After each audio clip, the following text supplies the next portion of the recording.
Hello दोस्तों, मैं आशुतोष आप सबों का स्वागत करता हूं अपने फेसबुक पेज लाइव पे। आज हम यूजीसी नेट पेपर 1 का सिलेबस डिस्कस करने वाले हैं। तो सबसे पहले मैं बता दूं कि पेपर 2 तो सबका अलग अलग होता है, लेकिन पेपर 1 कोई भी सब्जेक्ट से आप हो, history, political science, philosophy, sociology, कोई भी आपका सब्जेक्ट हो, म्यूजिक हो, लेकिन सबका पेपर 1 का सिलेबस लगभग सेम ही होता है, एक ही होता है। और इसलिए आज हम जानेंगे कि पेपर 1 का क्या सिलेबस है। खास करके लिए उन लोगों का के लिए उपयोगी है जो कि यूजीसी नेट की तैयारी कर रहे हैं या किसी स्टेट पीसीएस असिस्टेंट प्रोफेसर की तैयारी कर रहे हैं, क्योंकि बहुत सारे जो स्टेट लेवल पे भी असिस्टेंट प्रोफेसर का एग्जाम लेते हैं, या फिर set, MP set, UP set हो गया, बिहार बेट का एग्जाम अभी होने वाला है, फिर झारखंड जेट का एग्जाम होने वाला है। तो सिलेबस लगभग कॉमन है पेपर 1 का। तो आज हम देखेंगे कि क्या क्या उसमें पेपर 1 में पूछा जाता है और क्या हम लोग पढ़ सकते हैं, कौन सा टॉपिक ज़्यादा कम समय में तय किया जा सकता है और किस टॉपिक में हमें ज़्यादा ध्यान देने की ज़रूरत है। तो सबसे पहले तो मैं आपको बता दूं कि पेपर 1 और पेपर 2 मिला के लगभग 150 क्वेश्चन होते हैं, और टोटल हर क्वेश्चन 2 नंबर का 300 नंबर का पेपर होता है आपका, जिसमें कि 50 क्वेश्चन आपका पेपर 1 से आता है, जिसमें 10 यूनिट टोटल है, जिसका आज हम लोग जिक्र करेंगे। और बाकी के जो 100 क्वेश्चन है वो पेपर 2 से रिलेटेड है, जो आपके सब्जेक्ट के रिलेटेड आएगा। जैसे जिसका पॉलिटिकल साइंस है उसमें 10 टॉपिक है, मेरा पॉलिटिकल साइंस है तो उसमें 10 टॉपिक है।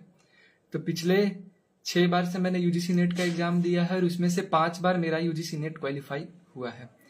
तो मैं आज अपना अनुभव भी बताऊंगा कि पेपर 1 को मैंने कैसे सॉल्व किया था, आखिर पेपर 1 के लिए कहाँ से कौन सा स्टडी मटेरियल यूज करना है, यूट्यूब से क्या सहायता हो सकता है, और कहाँ कहाँ से हम लोग मदद ले सकते हैं, कौन सा बुक यूज कर सकते हैं पेपर 1 के लिए। कि जनरली अपना पेपर जो है पेपर 2, उसमें तो लोगों का कमांड होता ही होता है, लेकिन पेपर 1 में हम लोग फंस जाते हैं, और मेन जो गेम चेंजर है पेपर 1 ही है। तो आज हम लोग देखेंगे कि पेपर 1 कैसे कंप्लीट किया जाए ताकि अच्छे से अच्छे स्कोर करे। चूंकि अभी का जो ट्रेंड चला है, कोई भी सब्जेक्ट से आप हो, पेपर 1 में 35 से लेके 40 के आसपास क्वेश्चन सही करना बहुत जरूरी है। नहीं तो क्या है कि आपका पेपर 2 थोड़ा बहुत ऊपर नीचे गया तो कहीं ना कहीं मार कर देगा पेपर 1। लेकिन अगर पेपर 1 में कमांड रहा तो फिर आपके लिए बड़ा चेंजिंग पॉइंट रहेगा कि पेपर 1 आपको बहुत हेल्प करेगा। तो आज हम पेपर 1 की ही बात करेंगे।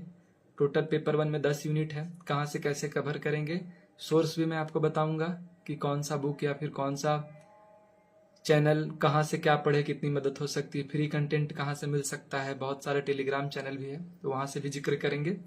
तो चलिए सबसे पहले हम आपको दिखाते हैं कि इन 10 यूनिट जो है पेपर 1 में उसका जिक्र करेंगे, जिससे 50 क्वेश्चन आता है, और ये 50 क्वेश्चन टोटल 100 नंबर के होते हैं।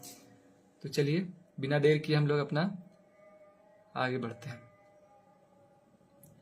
सबसे पहले हम अपने सामने देखेंगे कि पेपर 1 के सिलेबस में टीचिंग एप्टीट्यूड करके एक सिलेबस दिया हुआ है। जैसे आप यहाँ देख रहे होंगे कि टोटल 10 यूनिट है, और 10 यूनिट से लगभग 50 क्वेश्चन आता है, 50 question total 100 number, each question 2 number का होता है।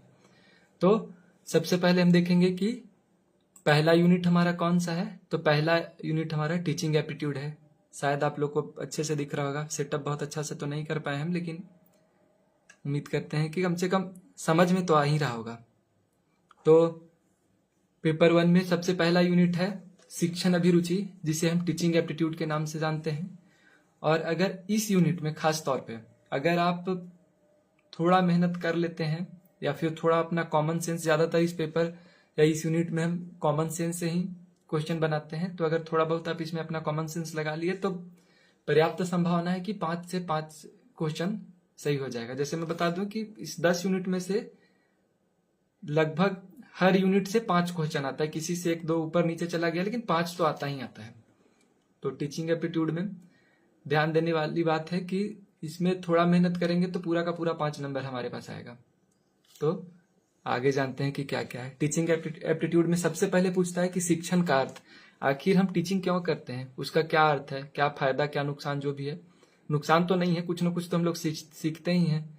उसका उद्देश्य क्या है, प्रकृति क्या होती है, और साथ ही साथ देखेंगे शिक्षण के स्तर, जैसे हम लोग स्मृति स्तर, मेमोरी लेवल, समझ स्तर, अंडरस्टैंडिंग लेवल, और चिंतनशील स्तर। जैसे कि इन 3 स्तरों की बात की गई है। 3 स्तरों में सॉरी, आपको जैसे हम लोग ब्लूम का देखते हैं, जहां तक हमको याद आ रहा है, ब्लूम का टेक्सोनॉमी है, उसमें एक लेवल डिसाइड किया हुआ कि किस लेवल पे कौन सा टीचिंग या किस एज के बच्चे को रखा जा सकता है। तो जो स्मृति स्तर के बच्चे हैं, जैसे रट के सीखना है, जो बच्चे हम लोग देखते हैं पहला दूसरा का बच्चा है क्लास का, तो रट रट के कोई चीज सीख रहा है, तो सेम चीज यहाँ है कि यहाँ पे लोग रट के सीखते हैं, रट के याद करते हैं। दूसरे नंबर पे समझ का स्तर, हम लोग 9, 10, 11, 12 में जाते हैं तो देखते हैं कि अब धीरे धीरे हमारा समझ विकसित हो जाता है। रटने से हम लोग समझने पे आते हैं। एक चीज और ध्यान रखेंगे कि दोनों एक दूसरे से इंटररिलेटेड है। और अंतिम स्तर है चिंतनशील। जब एमए हम लोग पीएचडी करते हैं, रिसर्च करते हैं, तो ये तीसरा स्तर है टोटल। इसके बाद शिक्षण की क्या विशेषताएं हैं, एकेडमिक, सोशल, इमोशन, कॉग्निटिव, हमारा संज्ञानात्मक स्तर पे क्या इसका विकास होता है शिक्षण से। आगे देखेंगे शिक्षण को प्रभावी करने वाले कारक। आखिर ऐसा कौन सा काम है या कौन कौन सा काम है जिसके माध्यम से शिक्षण को ज्यादा प्रभावी बना सकते हैं। जैसे वातावरण का बहुत प्रभाव पड़ता है, हमारे मानसिक स्थिति का प्रभाव पड़ता है। कोई बच्चा बहुत तेज एक्स्ट्रा ऑर्डिनरी होता है, कोई बच्चा बहुत कमजोर होता है, कोई एवरेज होता है, तो हम लोग किस ढंग से उसके साथ पेश आए। तीसरे नंबर आगे देखेंगे कि शिक्षण की विधियां क्या क्या है, जैसे कि टीचर सेंट्रिक, जो हम लोग स्मृति स्तर की बात करते हैं, यह कहीं ना कहीं टीचर सेंट्रिक है, तो टीचर केंद्र में रहेगा। और साथ ही साथ इसके साथ देखेंगे हम लोग लर्नर सेंटर, यानी स्टूडेंट या फिर विद्यार्थी केंद्रित। फिर शिक्षण में सहायक प्रणाली, आईसीटी। आजकल हमारा इंटरनेट या फिर आईसीटी का युग है, इंफॉर्मेशन टेक्नोलॉजी का। तो हम लोग शिक्षण में या शिक्षण सहायक प्रणाली के रूप में ऐसा कौन सा आईसीटी उपकरण का यूज कर सकते हैं जिसके माध्यम से शिक्षण को ज्यादा प्रभावी बनाए। जैसे आजकल ट्रेंड चला है कि बच्चों को कार्टून के माध्यम से पढ़ा दिए हैं। बच्चों को अगर छोटे बच्चों को एबीसीडी पढ़ाना है तो उसको ए फॉर एप्पल का कार्टून बना के दिखा दिए। तो कुल मिला की है कि जो आपका आईसीटी है किस रूप में काम करेगा, शिक्षण सहायक के रूप में। आगे मूल्यांकन प्रणाली, सीबीसी की बात करेंगे, चॉइस बेस्ड क्रेडिट सिस्टम। तो टोटल ये टीचिंग एप्टीट्यूड का पार्ट हो गया। तो इनमें अगर हम अच्छे से ध्यान दें तो पूरा का पूरा 5 नंबर हमारा यहां से बनेगा, निसंदेह 5 नंबर यहां से बनेगा। दूसरे नंबर पे हो गया आपका टीचिंग एप्टीट्यूड। दूसरे नंबर पे आता है अनुसंधान या फिर रिसर्च एप्टीट्यूड जिसे हम बोलते हैं। तो रिसर्च एप्टीट्यूड में हम देखेंगे तो सबसे पहले हम लोग देखेंगे रिसर्च एप्टीट्यूड में क्या है, तो अनुसंधान का अर्थ, हम लोग अनुसंधान या रिसर्च क्यों करते हैं। अलग अलग विषय में अनुसंधान किया जाता है, तो क्यों किया जाता है, आखिर अनुसंधान के माध्यम से हम लोग क्या खोजना चाहते हैं, तो इस पे चर्चा यहाँ देखेंगे। अनुसंधान के अलग अलग प्रकार हैं, जैसे ऐतिहासिक हो गया, बेसिक अनुसंधान हो गया, और भी बहुत सारे हैं। इसकी क्या विशेषताएं हैं, इसके क्या लाभ या नुकसान है, इसकी बात करेंगे। अनुसंधान के दृष्टिकोण की बात करेंगे, जैसे पॉजिटिज्म है और पोस्ट पॉजिटिज्म। जैसे जनरली इसको आधुनिकवाद या उत्तर आधुनिकवाद के रूप में भी हम लोग कह सकते हैं। आगे देखेंगे कि अनुसंधान की क्या क्या विधियां हैं, जैसे प्रायोगिक विधि है, एक्सपेरिमेंट करके हम कोई चीज देख लिए। वर्णनात्मक विधि है, किसी चीज के बारे में बहुत डिस्क्रिप्टिव नोट्स लिख दिए या फिर किसी चीज का विस्तार से जिक्र कर दिए।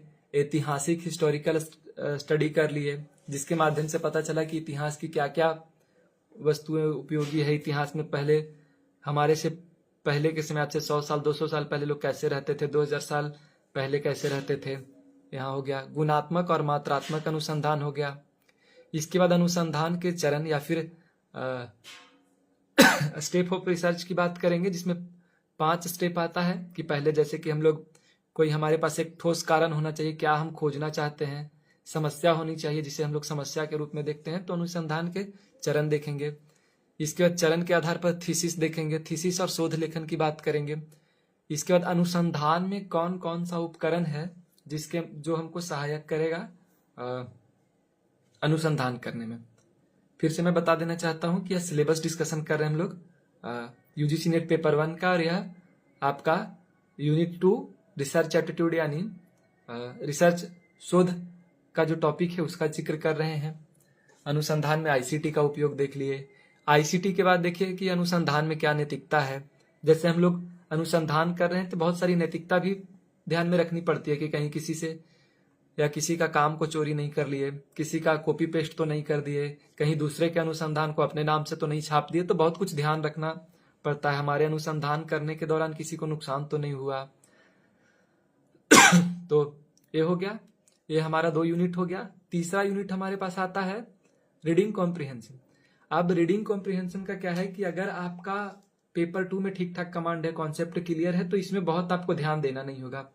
हमको लगता है कि पूरा यूजीसी नेट पेपर 1 का सिलेबस में सबसे आसान अगर कोई सिलेबस या सिलेबस का पार्ट है पेपर 1 में, तो सबसे ज्यादा आसान है आपका अनुसंधान या रीडिंग कॉम्प्रिहेंशन है, जिसमें कि अलग अलग गाथांश के माध्यम से उसमें से आपको क्वेश्चन दिया जाता है और उसके माध्यम से आपको उसका उत्तर ढूंढना होता है या फिर समझ के उसका उत्तर देना होता है। तो सबसे आसान है, जहां पूरा का पूरा 5 नंबर स्कोर कर सकते हैं। यहाँ बाकी के 9 यूनिट है, वहां में थोड़ा बहुत ऊपर भी जा सकता है, लेकिन ये आपका पूरा का पूरा 5 नंबर देके जाएगा और सबसे आसान और सबसे आसानी से तैयार किया जाने वाला टॉपिक है। आगे हम लोग चौथे नंबर पे देखेंगे कम्युनिकेशन है, जिसे संचार हम लोग बोलते हैं। तो कम्युनिकेशन का क्या है उसका जिक्र करते हैं। तो इसमें सबसे पहले हम कम्युनिकेशन में देखेंगे कि संचार का क्या अर्थ है। जैसे हम लोग किसी से कम्युनिकेशन कर रहे हैं, तो संचार का आखिर क्या अर्थ होता है, क्यों हम लोग किसी से बात करते हैं, क्या कोई व्यक्ति खुद से बात कर सकता है या उसे लोगों की आवश्यकता पड़ेगी ही पड़ेगी। तो क्या है संचार, संचार का अर्थ, उसकी प्रकार क्या है।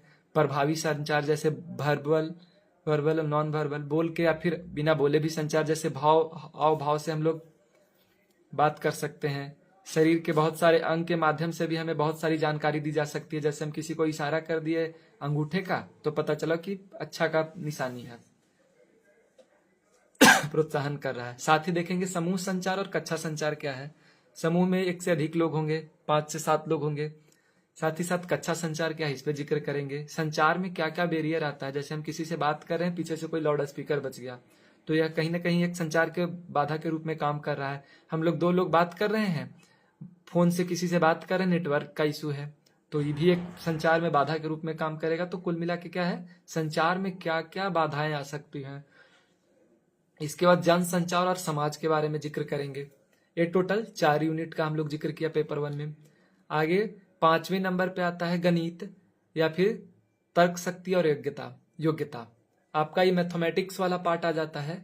और मैथमेटिक्स वाला पार्ट में क्या है कि यहाँ यूनिट 5 और 6 जो है एक दूसरे से मिला जुला या इंटर रिलेटेड है। अगर आपको मैथ आता है तो स्वाभाविक आपको डीआई भी आएगा, अगर आपको डीआई आता है तो मैथ भी आएगा। तो कुल मिला के इस 5वें यूनिट के लिए मैं लोगों को यही बताना चाहूंगा कि अगर शुरू से, जैसे जनरली होता क्या है कि आर्ट्स बैकग्राउंड से आते हैं, जैसे मेरा क्या शुरू से आर्ट्स बैकग्राउंड से हम रहे हैं, तो मेरा मैथ बहुत अच्छा नहीं है। तो अब क्या है कि अगर हम फिर से मैथ पढ़ें तो ज्यादा टाइम लगेगा। और चूंकि मेरे पास 10 यूनिट है पेपर 1 में और 10 यूनिट पेपर 2 में है, तो हमको दोनों ध्यान देना है, इसलिए हम किसी एक पार्ट को स्किप करें। तो अगर आपका मैथ अच्छा नहीं है, बहुत अच्छा नहीं है मैथ, और बहुत ध्यान देना होगा मैथ पढ़ने के लिए, तो हमको लगता है इसको स्किप कर सकते हैं। मैथ पे थोड़ा कम या फिर नहीं ध्यान दीजिए। लेकिन अगर आपका शुरू से मैथ अच्छा रहा है, थोड़ा बहुत अगर प्रैक्टिस कर लीजिएगा तो मैथ आपसे बन जाता है, तो आपके लिए बहुत कारगर रहेगा। ये कहीं ना कहीं आपके स्कोर को बढ़ाने में बहुत बड़ा इसका हाथ रहेगा। तो इस टॉपिक को आप अपने हिसाब से देख सकते हैं। इसका एक बार आप लोग देख लीजिए। बहुत इसके बारे में बताऊंगा नहीं, क्योंकि ये हम छोड़ देते हैं उन पे जिनका मैथ अच्छा है, तो देखेंगे ही देखेंगे। जिनका मैथ अच्छा नहीं है उनके लिए फिर यूनिट 5 और 6 को स्किप कर सकते हैं। इसके अलावा जो 8 यूनिट है उस पर अपना अच्छा कमांड करें, ताकि इनकी भरपाई की जा सके। और अगर अच्छा है तो फिर इसमें आप इसका तैयारी कर सकते हैं। 6ठे नंबर पे वही हमने बोला लॉजिकल रीजनिंग आ जाएगी, तर्क के प्रकार आ जाएंगे, लॉजिकल रीजनिंग, अनुमान, न्याय। ये आपका इंडियन लॉजिक हो गया। इंडियन लॉजिक क्या है कि मैं मिस्टेक किया, 5 और 7 यूनिट है। 5वां पे मैथ है आपका और 7वां पे आपका डेटा इंटरप्रिटेशन है। लेकिन 6ठा यूनिट आपके लिए बहुत उपयोगी है, लॉजिकल रीजनिंग करके है। और लॉजिकल रीजनिंग में अनुमान, आगमनात्मक, निगमनात्मक, अलग अलग तर्क के बात आ जाते हैं। मूड एंड फिगर डिसाइड करना होता है। और भी एक बार आप अच्छे से सिलेबस देखिएगा, जैसे तर्क के प्रकार, आर्गुमेंट के क्या क्या प्रकार हो सकते हैं, इस पे चर्चा करेंगे। तो कुल मिला के ये है कि यहाँ से भी आप अगर थोड़ा मेहनत कर लिए तो ये इतना अच्छा टॉपिक है कि यहाँ से पूरा का पूरा 5 नंबर आपको मिलेगा। आज तक का रिकॉर्ड है कि जब भी मैंने यूजीसी नेट का एग्जाम दिया तो मेरा इस टॉपिक से, खासकर लॉजिकल रीजनिंग से एक भी क्वेश्चन गलत नहीं हुआ। मेरा पूरा का पूरा 5 नंबर यहाँ से आया है। इसलिए मैं आप लोग को बताना चाहूंगा, थोड़ा टफ है टॉपिक, अगर शिक्षक अच्छा मिले तो इसे भी कंप्लीट किया जा सकता है। थोड़ा टफ है लेकिन इसको किया जा सकता है, और बहुत प्यारा टॉपिक है, मजा आएगा आपको पढ़ने में, एकदम बहुत मजा आएगा आपको पढ़ने में। लॉजिकल रीजनिंग, तो इसमें क्या क्या है, तर्क के प्रकार, आर्गुमेंट कितने प्रकार के होते हैं, आर्गुमेंट कितने प्रकार के होते हैं, इसके बाद हम लोग देखेंगे। आर्गुमेंट के बाद अनुमान, इन्फेरेंस क्या है, इसमें उस टाइप का बहुत सारा क्वेश्चन आएगा कि पहाड़ी से धुआं निकला तो क्या उसका हो गया। और न्याय, सिलोलिज्म, न्याय कितने प्रकार के हैं, निगमनात्मक, आगमनात्मक तर्क हो गया, बाधिता, और भी बहुत सारे हैं, स्वरूप सीधा, असीधा, मूड एंड फिगर डिसाइड करने के लिए इसमें आ जाएगा। और भी बहुत सारे टॉपिक बहुत मजेदार है। यूनिट 6 को आप कंप्लीट कर सकते हैं और यहाँ से पूरा का पूरा 5 नंबर मिलेगा। आगे हम देखेंगे यूनिट 7 में क्या है कि डेटा व्याख्या, डेटा इंटरप्रिटेशन है। अब इसका क्या है कि यूनिट 5 और यूनिट 7 मिला जुला है। अब जिसका यूनिट 5 मैथ बढ़िया है वो डेटा इंटरप्रिटेशन डीआई बना लेगा, जिसका डीआई बना लेगा वो मैथ बना लेगा। तो दोनों कहीं ना कहीं 5 और 7 इंटर रिलेटेड है। तो अगर आपका मैथ अच्छा है तो हम तो कहेंगे कि ये दो टॉपिक को, तो मैथ और डीआई को एकदम मत छोड़िए। जिनका नहीं है उनके लिए क्या है कि टाइम ज्यादा लगेगा, तो अगर वो चाहे तो कंप्लीट कर सकते हैं, नहीं तो फिर उसको स्किप कर सकते हैं और उसके बदले अपना जो 8 यूनिट है 10 में से उसको उस पे कमांड कर सकते हैं। तो ये डिपेंड करता है आप पे कि किनका क्या मैथ किस ढंग का है, उस हिसाब से आप इसको कर सकते हैं। आप देखिए कि डेटा इंटरप्रिटेशन डीआई में क्या है। तो सबसे पहले टेबल आ जाएगा, तालिका की बात करेंगे, ग्राफ चार्ट की बात आ जाएगा, और प्रतिशत, अनुमान आदि के अनुपात, रेशियो की बात करेगा के आधार पे प्रश्न आता है। तो बहुत टफ इसमें प्रश्न नहीं आता है, थोड़ा बहुत अगर अच्छे से आप पढ़े हैं और आपको आता है तो आप यहाँ से निसंदेह 5 नंबर तो 10 नंबर तो आपको मिलेगा ही 5 क्वेश्चन पे, 5 का 5 सही कर सकते हैं। यहाँ से आप अच्छा स्कोर कर सकते हैं। कई बार होता क्या है कि पेपर 2 आपका जो आपका मेन सब्जेक्ट है, इस बार 2-3 बार का हम आपको बता रहे हैं, मेरा सब्जेक्ट पॉलिटिकल साइंस है और 2-3 बार का ट्रेंड चला है कि पेपर 2 को इन लोग एनटीए इतना बेकार और भद्दा बना रहा है कसम से। अगर आप तैयारी यूजीसी का नेट कर रहे हैं तो मतलब शर्म आता है कि भाई क्या तुम बना रहे हो पेपर, कुछ भी पूछ रहा है, सिर्फ रट्टाफिकेशन, जितना रट के जाइए आपका पेपर बहुत अच्छा जाएगा। तो उन लोग के लिए क्या है कि हम लोग जिस लेवल पे आके पढ़ाई कर रहे हैं, कल होके पीएचडी करेंगे, पीएचडी के बाद असिस्टेंट प्रोफेसर बनेंगे और हम लोग रट के जाएंगे, तो स्वाभाविक है कि बच्चों को रट के, यही है ना, अब रट के आप पास करिएगा तो क्या करिएगा। तो परीक्षा का स्तर खास करके पेपर 2 का बहुत गिरा है यूजीसी नेट में, और खासकर तौर पे पॉलिटिकल साइंस का। तो अगर जिनका पेपर 1 अच्छा था, इस बार का ही बता रहे हैं कि लोग 50 में से 48 क्वेश्चन लोग सही किया। हमारे ग्रुप के ही एक हमारे दोस्त ने 48 क्वेश्चन सही किए पेपर 1 में। तो उनके लिए क्या है कि पेपर 2 तो उनका बहुत नंबर नहीं आया, लेकिन आप 50 में 48 कर दे रहे हैं, बहुत बड़ी बात है। उनका डीआई मैथ बहुत अच्छा था और भी बहुत सारे यूनिट में बहुत अच्छा उनका कमांड था, साथ ही साथ पीवाईक्यू पे उन्होंने बहुत ध्यान दिया था। खैर आगे बढ़ते हैं। 8वां यूनिट आता है सूचना एवं संचार प्रौद्योगिकी, आईसीटी इंफॉर्मेशन टेक्नोलॉजी की बात करेंगे। आईसीटी में वही आपका हो गया कि बेसिक कंप्यूटर नॉलेज, और कंप्यूटर से रिलेटेड ईमेल क्या होता है इसके बारे में जानेंगे, अलग अलग एसएमएस के प्रकार जानेंगे, अलग अलग क्या उसको बोलते हैं, वायरस की बात जानेंगे, कौन सा वायरस, वर्म, ट्रोजन, ये सब टाइप का बात करेंगे।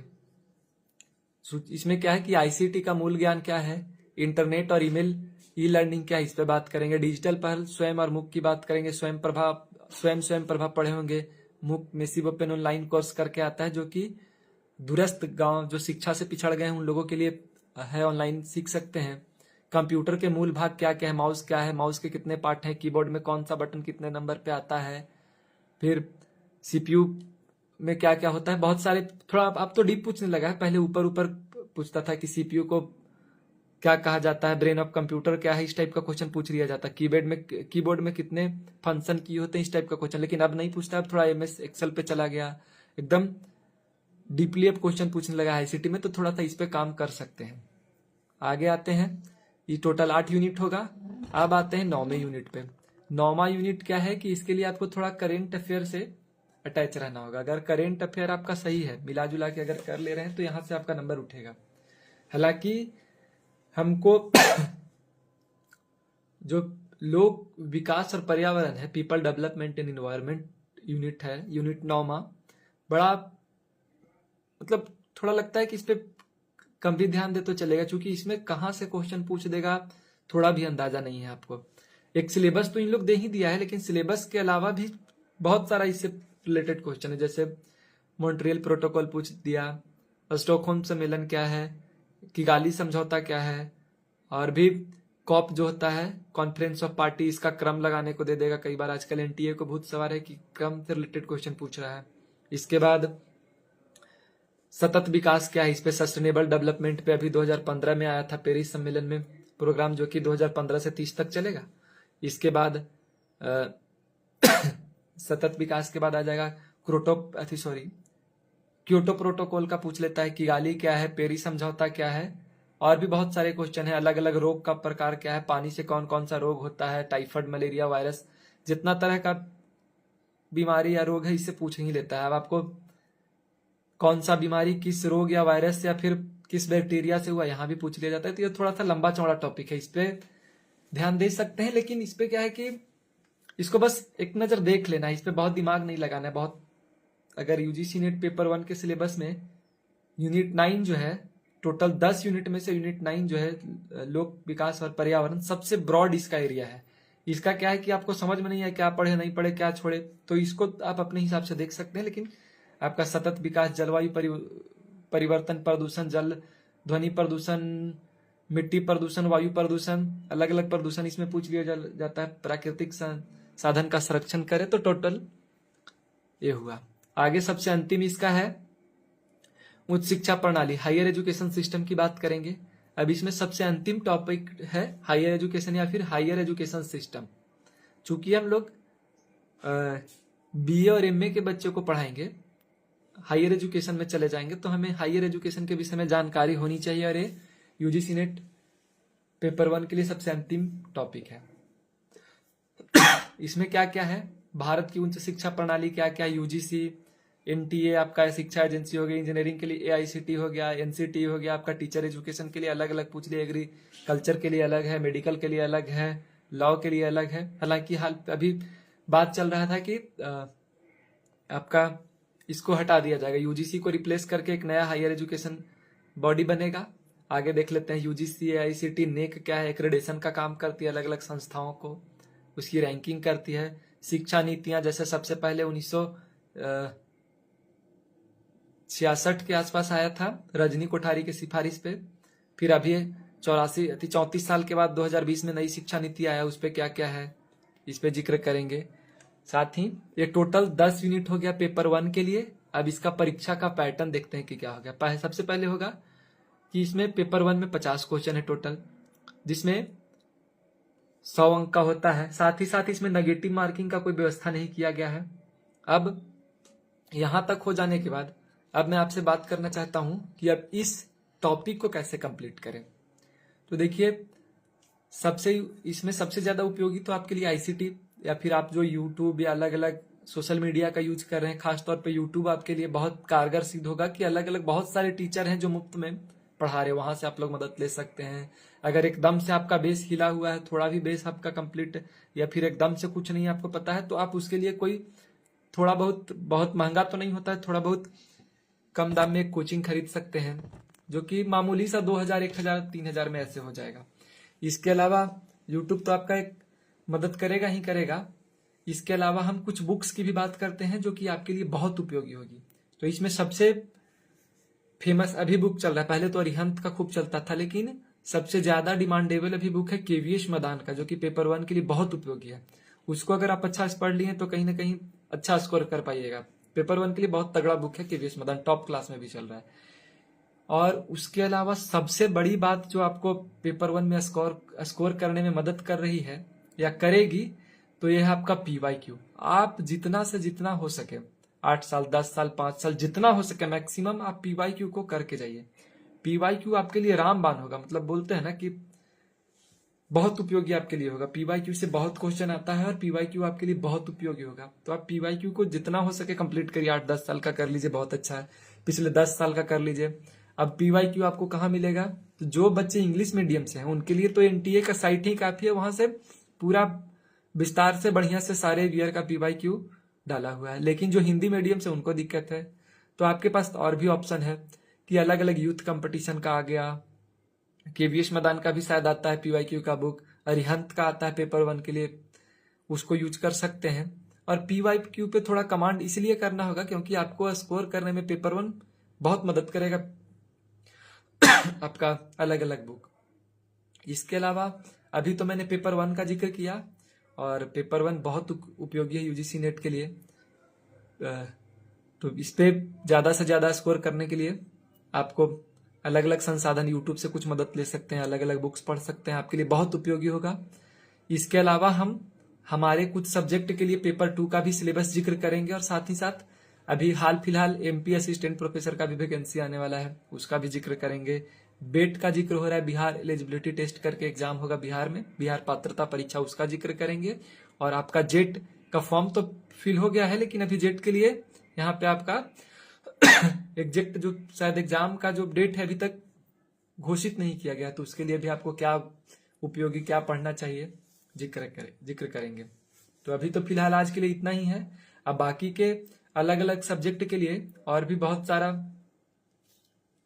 जो सब्जेक्ट है, history, political science, sociology, anthropology, philosophy, इन सबों का कुछ सब्जेक्ट का, सारे का तो नहीं लेकिन कुछ सब्जेक्ट का सिलेबस का जिक्र करूंगा। अभी के लिए फिलहाल इतना ही, धन्यवाद। आगे भी हमसे जुड़े रहिए। और साथ ही साथ बताना चाहता हूं कि ये सब्जेक्ट या सिलेबस बताने के अलावा मैं आपको सिलेबस के कुछ पार्ट को भी कंप्लीट करवाऊंगा, सब तो नहीं लेकिन कुछ पार्ट को कंप्लीट करवाऊंगा, तो आप यहां से देख सकते हैं। इसके अलावा आपको क्या है, पेपर 2, जैसे मेरा पेपर 2 पॉलिटिकल साइंस है, और मैं आपको बताया कि टोटल 6 बार मैंने एग्जाम दिया UGC नेट के लिए, और उसमें 5 बार मैंने नेट क्वालिफाई किया। तो उसमें क्या है कि मैं अपने अनुभव के अकॉर्डिंग भी आपको बताऊंगा कि आगे कौन सी गलती जो हम किए हैं आप लोग को नहीं करना चाहिए, और क्या हम अपनी गलती से सीख सकते हैं, सारा जिक्र करेंगे आपके साथ। अभी के लिए फिलहाल इतना ही। आप लोग इसी तरह हमसे जुड़े रहें, और भी जानकारी आपको अपने पढ़ाई से रिलेटेड मिलेगी। फिलहाल अभी मैं सोच रहा हूं कि 9th, 10th, 11th और 12th के लिए NCERT का एक अलग अलग क्लास ऐसे ही लाइव के माध्यम से लेके आऊं, ताकि कुछ हम भी सीख पाए और लोग भी हमसे सीख पाए।